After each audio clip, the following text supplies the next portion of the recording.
नमस्कार विद्यार्थियों, आज हम डिस्कस करेंगे हिंदी के, है ना, एकदम आधार लेवल से वर्ण क्या है, शब्द क्या है ना, वाक्य क्या है, उनसे। ठीक है, तो हम देखते हैं। जैसे वर्ण विचार में सबसे पहले जैसे मैंने लिखा रा, फे, ल, ये मैंने अलग लिखा है ना। ये क्या है?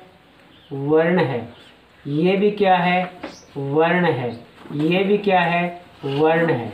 जब अलग अलग लिखे जाएंगे वो क्या है? वर्ण।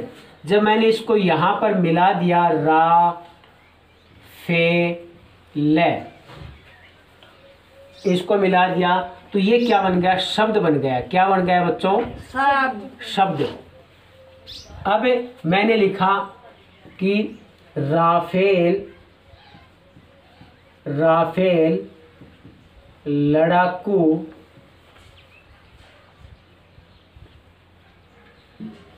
विमान है। ठीक है, लड़ाकू विमान है। तो ये शब्द से क्या बन गए? वाक्य बन गया। ये क्या बन गया? वाक्य बन गया। ठीक है, फिर मैंने लिखा एक पॉइंटों में अगर लिखा राफेल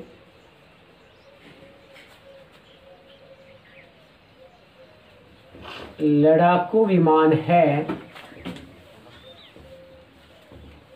नंबर 2, राफेल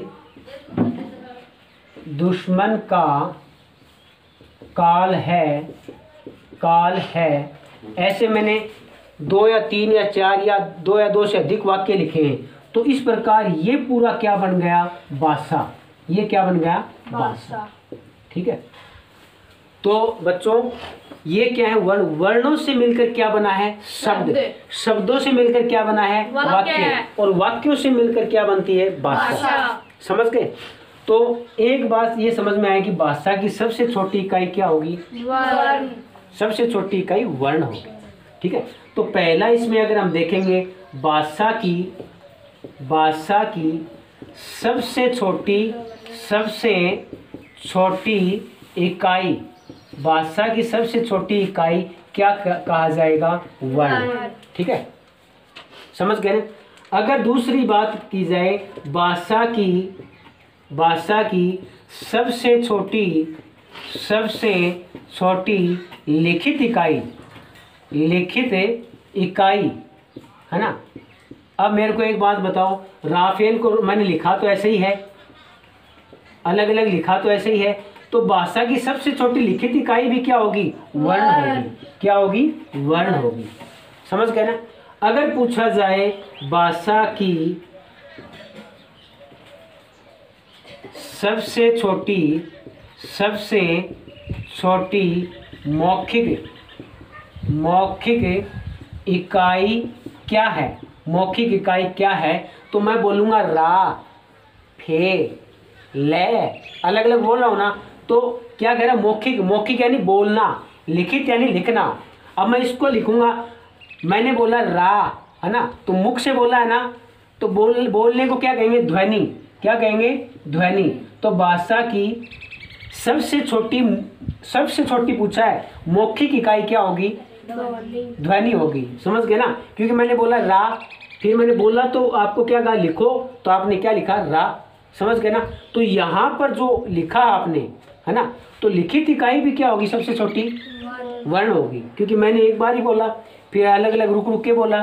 ठीक है, तो भाषा की सबसे छोटी इकाई वर्ण, भाषा की सबसे छोटी लिखित इकाई वर्ण, और भाषा की सबसे छोटी मौखिक इकाई क्या होगी? ध्वनि। तो यहाँ ध्यान रखना आप। समझ गए ना? सबसे छोटी तो लगा हुआ है, लेकिन यहाँ अगर सबसे छोटी पूछा जाए तो क्या है? लिखित क्या है? मौखिक क्या है? अगर अब बात करें अर्थ के स्तर पर, अब रा अलग है, फे अलग है, ले अलग है, इसका कोई अर्थ नहीं निकला। इनको मिला दिया तो राफेल यानी एक विमान हो गया, लड़ाकू विमान। समझ गए ना? तो इस शब्द का अर्थ निकला। तो भाषा की अर्थ के स्तर पर सबसे छोटी इकाई क्या होगी? शब्द होगी। अब मैं देखो इससे पहले क्या जोड़ रहा हूँ, इससे पहले देखना क्या जोड़ रहा हूँ। अर्थ के स्तर पर भाषा की सबसे छोटी इकाई, सबसे छोटी इकाई, यानी अर्थ के स्तर पर। देखो भाषा की सबसे छोटी इकाई से पहले मैंने क्या जोड़ा है? अर्थ के स्तर पर। तो अर्थ के स्तर पर भाषा की सबसे छोटी इकाई क्या होगी? शब्द। क्या होगी? शब्द हो जाएगी। ठीक है। अब दूसरा अगर देखा जाए, अर्थ के स्तर पर भाषा की सबसे छोटी पूछा तो यहाँ बड़ी और पूछ लो, बड़ी इकाई क्या होगी? अब देखो भाषा अर्थ के स्तर पर है, भाषा की सबसे बड़ी इकाई क्या होगी? वाक्य। बोलो बच्चों, क्या होगी? वाक्य। वाक्य। समझ में आया? ठीक है। अब ये इसमें बता दिया गया कि कंप्लीट की भाषा की छोटी इकाई क्या है, लिखित छोटी इकाई क्या है, मौखिक इकाई छोटी क्या है, अर्थ के स्तर पर छोटी इकाई क्या है, अर्थ के स्तर पर बड़ी इकाई क्या है। किसकी? भाषा की। किसकी? भाषा की। समझ गए ना? कैसे बने वो भी मैंने बता दिया। वर्णों से क्या मिलकर बना है? शब्द, है ना? और फिर वाक्य, फिर भाषा। समझ गए ना? अब हम इसके बारे नेक्स्ट इस क्रम को आगे बढ़ाते हुए हम चर्चा करेंगे कि वर्णों की संख्या कितनी है। क्या चर्चा करेंगे? कि हिंदी भाषा में वर्णों की संख्या कितनी है। ठीक है। अब कुछ कहते हैं कि हमें इतना मानना चाहिए, कुछ कहते हैं इतना मानना चाहिए। अगर पूछा जाए कि हिंदी भाषा में मूल वर्णों की संख्या कितनी है, तो आपको करना है 44। अलग अलग आइडिया में अलग अलग मिलेगा, है ना? और कुछ में चेंज करके बता दिया। अगर आप समझते जाएंगे क्रम से, हिंदी भाषा में कुल वर्णों की संख्या कितनी है? 52 बताना आपको। हिंदी भाषा में मूल वर्णों की संख्या 44। अब ये 52 वर्ण ही क्यों, है ना? अगर पूछा जाए, मानो ये तो हमने पढ़ लिया, मैंने बता दिया, या किसी गाइड में पढ़ लिया, या संजीव या एक्सीलेंट में कहीं भी, मतलब जहाँ भी हमें हेल्प बुक मिली, है ना, सहायक पुस्तिका मिली, उसमें पढ़कर हमने बता दिया। लेकिन बच्चे को ये भी पता होना चाहिए कि 52 वर्ण ही क्यों, 52 वर्ण ही क्यों, कम क्यों नहीं हुए, 50 क्यों नहीं हुए, है ना? 52 वर्ण ही क्यों कुल माने गए हैं। ये देखो, हिंदी भाषा में 52 वर्ण ही क्यों, इसके 2 आधार हैं। इसके क्या हैं?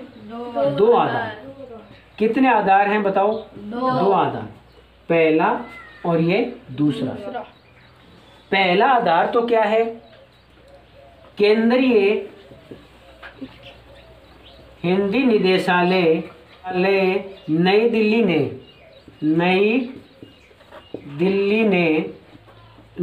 1967 में एक वर्णमाला जारी की थी। 1967 में एक वर्णमाला जारी की,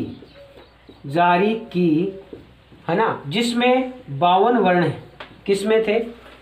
जब ये 1967 में एक वर्णमाला जारी की तो कितने वर्ण बताए उसमें? 52। कितने वर्णों का उल्लेख किया? 52 वर्णों का। केंद्रीय हिंदी निदेशालय को ही आधार क्यों मानेंगे? क्योंकि हिंदी की सबसे बड़ी, है ना, प्रचार प्रसार करने वाली संस्था का क्या नाम है? केंद्रीय हिंदी निदेशालय। और ये कहाँ पर है? नई दिल्ली में। बताओ, केंद्रीय हिंदी निदेशालय कहाँ पर है? नई दिल्ली में। इसने 52 वर्णों की एक वर्णमाला जारी कब की? 1967 में, है ना? तो इसको आधार मानेंगे। दूसरा, हमारे भारतीय संविधान को आधार मानेंगे। भारतीय संविधान में उल्लेखित हैं, क्या हैं? उल्लेखित हैं कितने वर्ण? 52 वर्ण। ठीक है। दूसरा किसको मानेंगे? भारतीय संविधान को मानेंगे। भारतीय संविधान में उल्लेखित हैं 52 वर्ण, है ना? कितने वर्ण हैं? 52 वर्ण। संविधान में जो हिंदी के बारे में उल्लेख है वो एक तो है संविधान के भाग 5, संविधान के भाग 6, संविधान के भाग 17।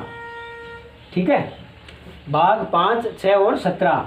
भारतीय संविधान के भाग 5 में तो है ना अनुच्छेद 120 में इसके बारे में उल्लेख है, हिंदी के बारे में, है ना। और संविधान के भाग 6 में अनुच्छेद 210 में उल्लेख किया गया है ना। भाग 17 के अनुच्छेद 343 से 351 में, है ना। यानी भारतीय संविधान के भाग 5 के अनुच्छेद 120 में, भारतीय संविधान के भाग 6 के अनुच्छेद 210 में, भारतीय संविधान के भाग 17 में 43 से अनुच्छेद 351 तक हिंदी के बारे में चर्चा की गई है, ठीक है, जिनमें 52 वर्णों का भी उल्लेख किया गया है। तो बताओ, अगर आपको कोई पूछ ले, है ना, 52 वर्ण ही क्यों बताए, तो आप क्या बताओगे? 52 वर्ण ही मानेंगे हम। कितने मानेंगे? 52 ही मानेंगे।